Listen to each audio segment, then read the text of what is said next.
আল্লাহ বলেন তুমি একটা দোয়া করো, বিসমিল্লাহি মাজরাহা ওয়া মুরসাহা ইন্না রাব্বি লাগফুরুর রহিম।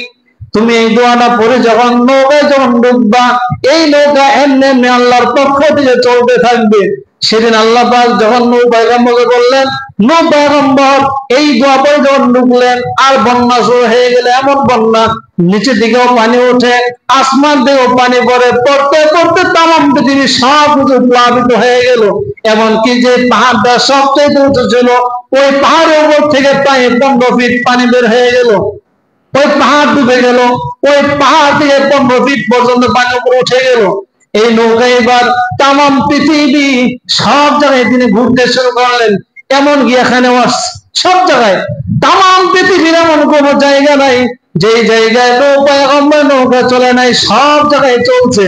এইভাবে করে করে 1 মাস নয়, 2 মাস নয়, 6 মাস পার হওয়ার পরে ওই যে খানায় কাবা ছিল, বাইতুল্লাহ আল্লাহর ঘর যেখানে ছিল, ওখানে যাওয়ার পরে ওই নৌকা ওই ঘরের চতুর্দিক দিয়ে 7 বার তওয়াফ করছে। কয়বার? 7 বার তওয়াফ করার পরে কিন্তু আল্লাহ পাক রব্বুল আলামিন যখন ওই ঝড় তুফান শুরু হয়ে গেল, ওই খানায় কাবাকে আল্লাহ পাক চতুর্থ আসমানে উঠিয়ে নেয়। কোথায় উঠিয়ে নিয়েছিল? চতুর্থ আসমানে উঠিয়ে নিয়েছিল।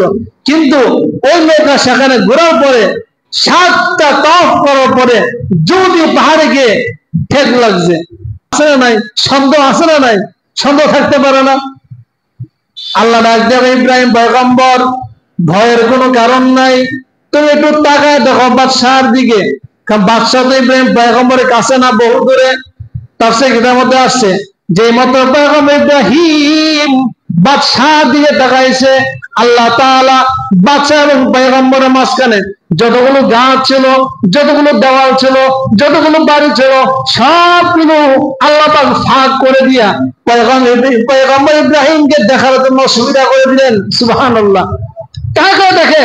হযরত সারা আলাইহিস সালামের সাথে ওই জালিম বাদশা অপকর্ম করার জন্য চেষ্টা করছে, কিন্তু যেন তার কাছে যায়, বাদশার হাত এবং পা গুলো মাটির সাথে কি হয়ে যায়?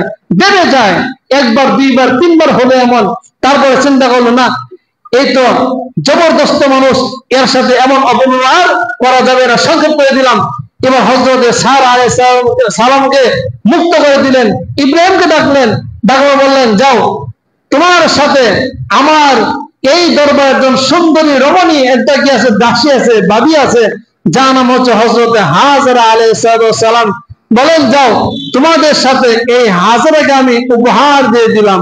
ওই বাদশার পক্ষ থেকে একটা উপহার পাইলেন, তার নাম কি?